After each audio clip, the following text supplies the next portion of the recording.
All right. Hello, everybody. Welcome to another Ironside Office Hours session. How are you doing, Bob? I'm doing great today, Paris. How about you? I'm doing pretty good. Not bad at all. All right. Well, if you're new here, welcome to our office hour sessions. We do these bi-weekly.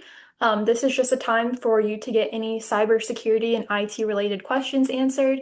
We always start with a brief topic and then we open the floor for Q&A.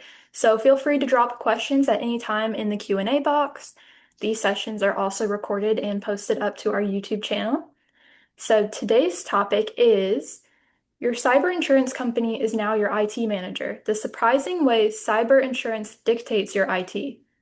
Bob is going to be covering this session topic, and then we will open the floor for Q&A. So, Bob, I'll hand it over to you. All right. Well, good afternoon, everyone. If you're on the East Coast, actually, a few time zones over also. Today's topic is, as Paris said, your cyber insurance company is now your IT manager. The surprising way cyber insurance dictates your IT. I got the idea for this because we're going through our annual cyber insurance renewal. We get questions all the time, but our insurance tends to be a little bit ahead of the game when it comes to its requirements because our insurance is pretty strict, really tough considering the industry that we're in and that we're responsible for a lot of different clients and vendors also. But before we get to the content, I'm Bob Miller, the founder of Ironside IT Partners. Started Ironside about 21 years ago as a managed IT and cybersecurity company. And the whole purpose of it is because I felt like IT and cybersecurity were not managed and presented well to businesses. They were taken advantage of, or they weren't simply given the respect and the appreciation that they deserved. And I wanted to change that. So that was the main reason why I started Ironside in almost 21 years we're going really strong. Now, have you noticed how long your cyber insurance application is now? Because every year you got to reapply. Even if you use a broker, you still have to go through the application process. Kind of annoying. It would be nice, frankly, if they just pre-filled the data for you. So you could go from last year's questions and go from there. But no, no, no. You have to enter your name, your address again, everything, your client breakdown, your vendor breakdown. You know the routine. It's long. But it's even longer. It's getting longer and longer every year. Well, that's because cyber insurance has changed. Well, 10 years ago, you were probably asking yourself, what's cyber insurance? What even is that? And then 5 years ago, you were filling out a questionnaire, you'd buy the policy, and then you just hope you'd never need it, right? But today, it's totally different because today, it's not a matter of hoping that you never need it. You're going to have a breach. The question is, will the breach be bad enough that you'll have to file a claim? And a lot of them are. A lot of them are bad enough that you file a claim, even if it's a smaller one.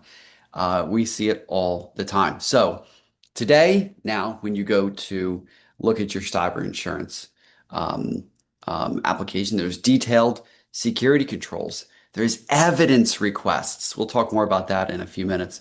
There's technical audits. There's ongoing monitoring with a lot of them, and there are coverage restrictions, which is kind of scary considering that is the entire point of insurance, is it not? Cyber insurers are defining your security and by extension, your IT, because your IT, frankly, should always be defined or filtered through cybersecurity. In fact, at Ironside, we go a step further. We look at what's your legal liability, then what's your insurance and regulatory requirements, governance, and then what are the bad guys going to do to your network? And then we look at IT. So we get to IT after going through these other layers first, and we find that's the most effective way to do it to protect your business and save costs because this stuff isn't cheap. Well, the economics, speaking of expense, the economics of cybercrime. Well, there were billions paid by the cyber insurers on ransomware claims, business interruption losses, fraud, and data breach costs. And as a result, now their premiums have increased. Ours have doubled in the last 2 years, like doubled. and I don't even know what this year's is going to bring us. Um, the requirements have increased. Ours probably doubled also in the last few years. All the requirements that are there. Now, we were doing a lot of them already just because of the kind of company that we are, but the requirements are pretty hefty. They're intense. And because of all that, scrutiny from the insurance company has increased as well because prevention is cheaper than paying claims. So they're doing what insurance companies do. They're shifting all the responsibility from themselves and onto you. Before, we were talking about a few years ago, what did they do? A few years ago, they wanted to make the sales, 5, 10 years ago. They just wanted to get people signed up and get people on a cadence of getting cyber insurance. Now it's not about that anymore because they paid out so much money. Now it's about shifting all of the responsibility onto you for prevention. And I had fun making this slide. I had to cut a lot of stuff out. Otherwise, this would have been way too small to read. This is all the new stuff in renewals. MFA for like literally everything that you could possibly imagine. Privileged access requirements. Some of this stuff you may not have even ever heard of, yet they are required now. Email security. You probably have heard of a lot of these things, but they're much more the requirements are much greater now than they were before. Endpoint security, same thing. I mean, it's a requirement now to have patch management. It's a requirement to have 24/7 monitoring. And we talk to prospects all the time, new businesses all the time, about upgrading their cyber security. They do not have 24/7 monitoring. The vast majority of businesses that are not clients of ours lack 24/7 monitoring. And that's major because it's a requirement now. There's no getting around it. You must have it. The backups, they must be immutable. What does immutable mean? Immutable means that they're unchanging. It means that they cannot change. It means that nothing that can happen can change the backups, not just from threat actors, but from IT managers and things like that, regular users, everything. They cannot change. Now, an IT manager might be able to delete a backup, but still, in the best backup systems, they can't even do that. And in our backup system, we can't even do that in our offering to our clients.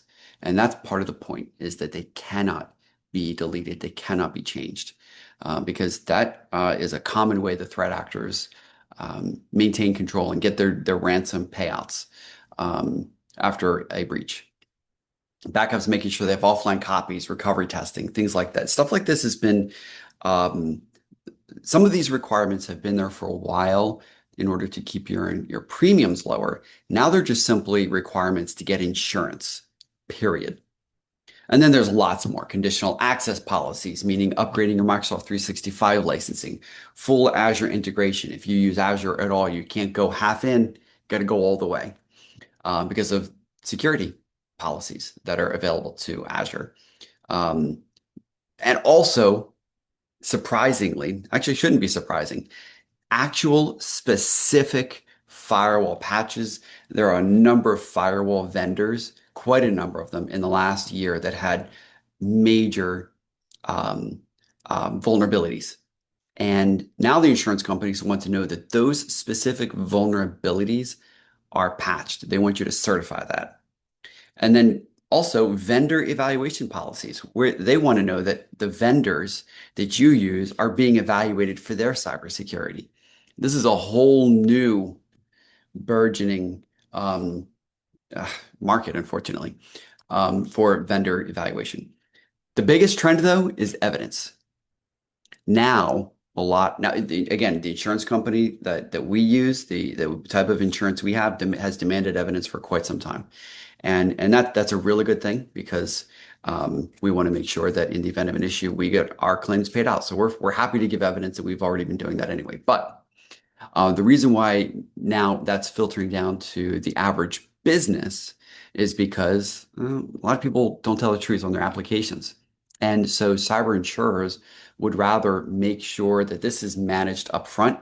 So that way, when it reduces claims because Now they know that the businesses are actually doing what they say they're doing. But then it also helps with customer retention because they can actually pay the claims out because of when the breach happens, it's probably happened for something that they haven't anticipated yet, something that you haven't needed to provide evidence for. Because once you have evidence, you know that you're doing these things. For example, they want to know that MFA is in place and they want the screenshots to prove it. Actual Microsoft 365 MFA configuration screenshots, they want to see it. They want and they look at it too, by the way. They look at the screenshots. It's not just for the, I mean, they have an auditor that reviews this. Security policies, they want a copy of them so that they can read them. Backup reports, EDR dashboards, vulnerability scans, and critically incident response plans. One of the things that I've often talked with clients about is the importance of having an incident response plan. Um, Insurance companies have long required them. Now they want a copy of them. They want to know that it actually exists and that it's not just like a one-page document. Oh, we'll call our IT company. It's got to be much more significant than that. So this is the conversation with the insurance company. You have it. They're asking you. Great. Now prove it. And if you fudge your answers, you can have claim delays, coverage disputes. You could have reduced payouts. You could have attorney and legal costs. You could possibly, very likely, almost certainly, not be renewed next year. Commonly, the claim just simply goes unpaid. You could even have allegations of material misrepresentation, especially if it's intentional. And then if the claim is paid by the insurance company and then they find out that you misrepresented yourself on the application, they can sue you for fraud. And that's dangerous, scary territory you don't want to get into. So the sum of all this is that if you fudge your answers, anything can happen from simply your claim getting delayed to a slap on the wrist to you got to go to court now. I mean, anything in between. And we've seen it all, unfortunately. So what do we do? Well, here's what we recommend that you do. Treat cyber insurance not as a renewal, but as an ongoing event. Cybersecurity has got to be an ongoing event in your organization. It's got to be part, if you're a business owner listening to this, office hours, it must be something that you treat as a high priority and that you give your attention to with a regular cadence. It's got to be very intentional now. Use cyber insurance, the renewal, as a guide for what needs to be done. Definitely. And then from there, build out controls, build out internal policies, such as that incident response plan I talked about, such as an acceptable use policy. Acceptable use, by the way, is a document that your employees read and sign. So almost like an addendum to your employee handbook. And that's what is an acceptable use of company resources, technology resources. Think specifically laptops, PCs, if you provide cell phones and tablets and things like that, specifically those. What's an acceptable way to use that? What websites are you allowed to visit and not allowed to visit? What times of day can you use that? Things like that. And then, of course, now increasingly common vendor evaluation policy, like a written actual policy plan of how you engage with a vendor and the type of information you want to get from them. This is coming right now. And then again, as I said, create a regular cadence of reviewing the controls, the access, backups, policies, everything like this. And of course, we can help. It sounds complicated and it kind of is, but we can help because this is what we do. And we've long been on the forefront of cyber insurance, specifically because we have to. I mean, that's part of our moral mandate is to protect companies. But for us to qualify for insurance in the industry that we're in, and also the insurance company we don't use a cheap insurance company. We use a premier tier one insurance firm that holds us to a very high standard, and we opt into that. We choose that and we pay a lot of money for it.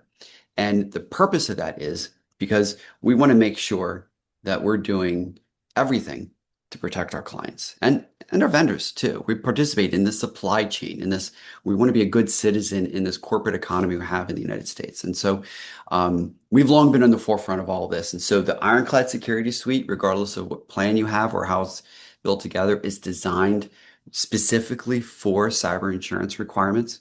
And then we have the Cyber Reliability Guard, which is also a series of plans that's designed to make sure that we're collecting evidence. For example, we make sure that we're protecting your organization, not just for complying with insurance and regulatory bodies, but also protecting your organization from legal liability, from attorneys, from class action lawsuits, in the event that you have a breach.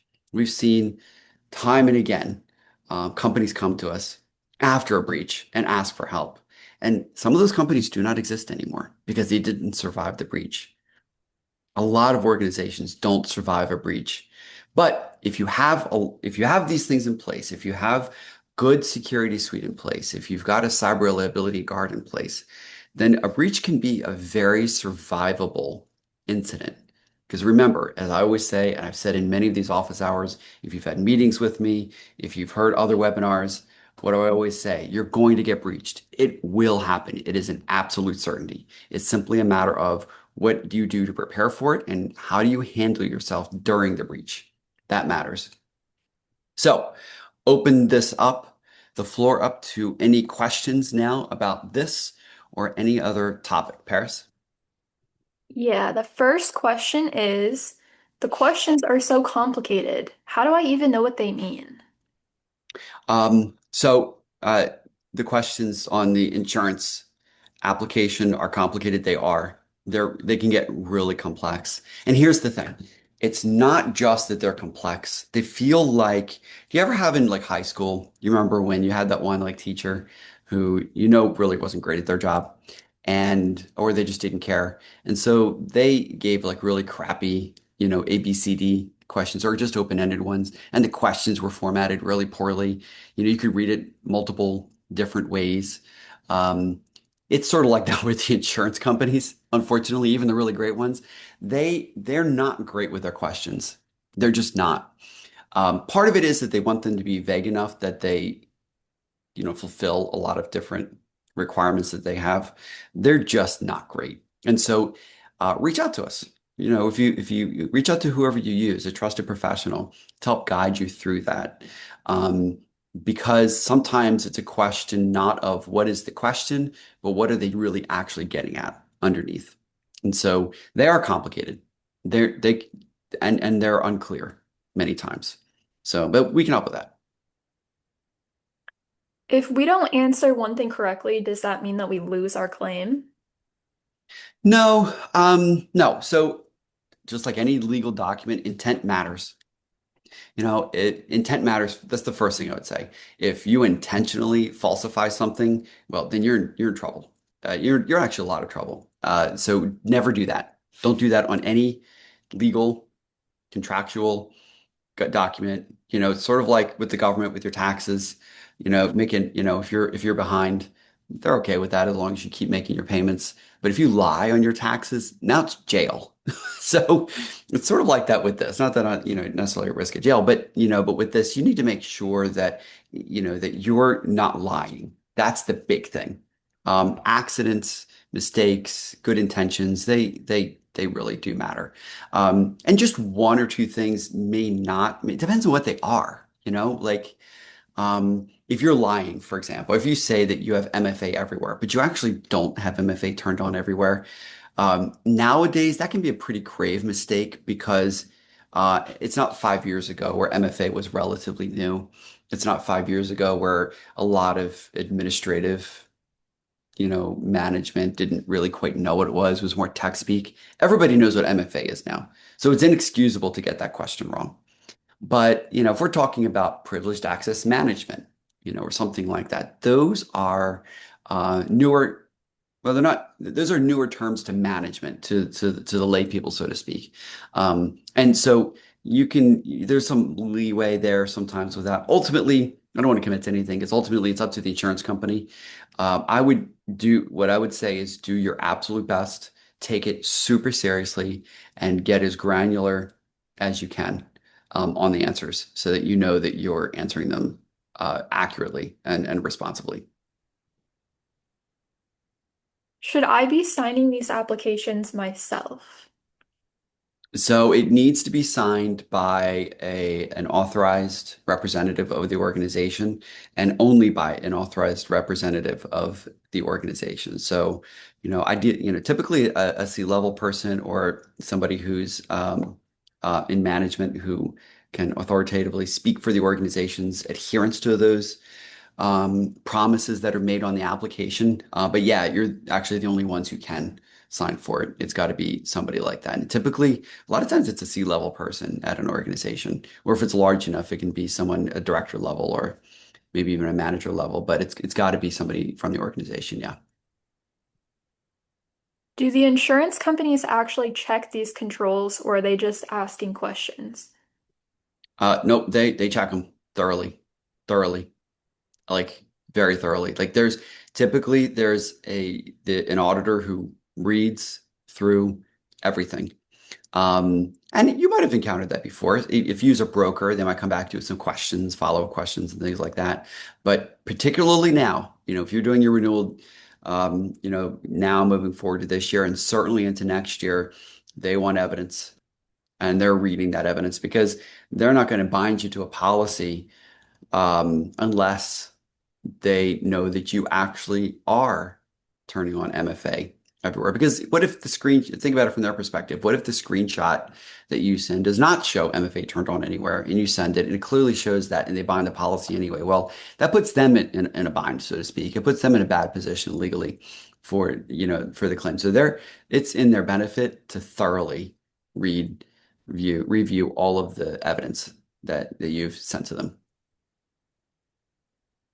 Do insurers require privileged access management now?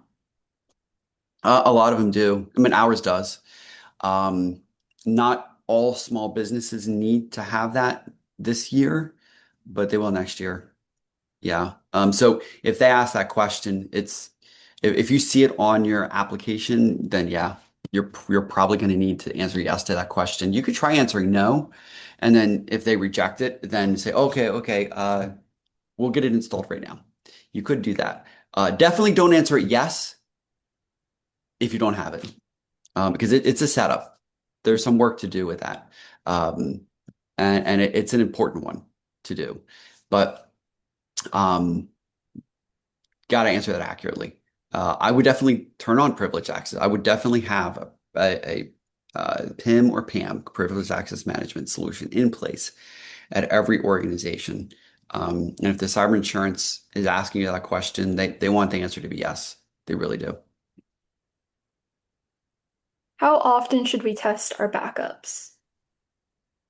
I once a quarter at minimum. A lot of insurance companies want to see it every 6 months. That's changing though. I mean, 2 years ago it was once a year. Now we see every 6 months commonly. That's going to change to once a quarter. I would never have a backup tested any less frequently than that. 'Cause I mean, think about it. The testing of the backup tells you that the backup works. If the backup doesn't work, then there is no point to its existence. That is the whole point of backup, is that when you restore from backup, that you work. So you need the backup to be functional. And 3 months, frankly, is a long time to go with a broken backup that looks like it's functioning, but then when you go to restore, it does not work. So if you have an Iron Store backup, we do ours every 2 weeks. And so if you're with us, it's every 2 weeks for the servers.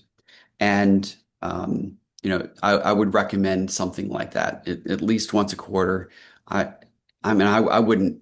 I mean, for if it was my business, I wouldn't want to do anything less than once a month. I mean, again, we do every 2 weeks. So, Paris. What if we use Microsoft Business Premium? Is that enough? Well, so business premium comes with so the main difference between a business premium and business standard is the security. That's it. And the access to using, say, Microsoft Azure. Now, so Business Premium gives you greater access to Azure, greater access to cybersecurity tools, um, and crucially gives you conditional access policies. So think things like I'll allow my Microsoft 365 users or my laptop users to log in as long as they're in the greater Philadelphia area. Or maybe you've got an office in Toledo, in Toledo, in the greater Toledo area, whatever. Or you could say in North America if you wanted to. But generally, what we do is we say restricting conditional access policies mean you get access upon conditions being met. And so we generally say keep those as tight as you can. You gain access to things like that, timed access. Maybe you want to make sure that users can only access during, say, 6 a.m. and 8 p.m. during the weekdays, because threat actors typically try to log in after hours, in which case the threat actor can have the user's password, they can have their MFA code, they could have total access, but nobody can log in on that user's mailbox or that laptop, maybe outside of the greater Philadelphia area or outside of those work hours. And most threat actors try to connect in at say 1 or 2 o'clock in the morning. That's that's the peak time for hacking because most people are asleep. So conditional access policies allow you to do that, but you only get that with Microsoft Business Premium. So now the question though was, I think I went a little tangent there. I think the question was, is it enough? And Business Premium, it depends on what the insurance company is asking for. If they say we need you to have conditional access policies, well, then you're going to need Microsoft 365 Business Premium.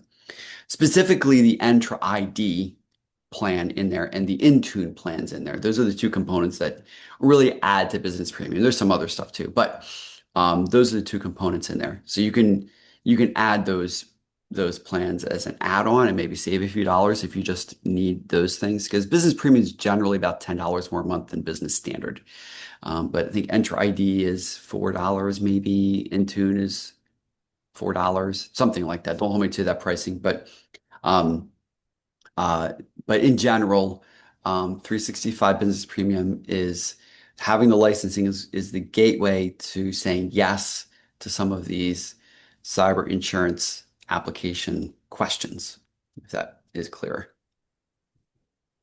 All right, it looks like that was our last question, and we are just about at time. So that's going to wrap everything up. Thank you, everyone, for joining us today. We will meet back here again on July 15th using the same link that you used to join today. Feel free to send that to anyone you think would benefit from attending these sessions, and we will see you at the next one.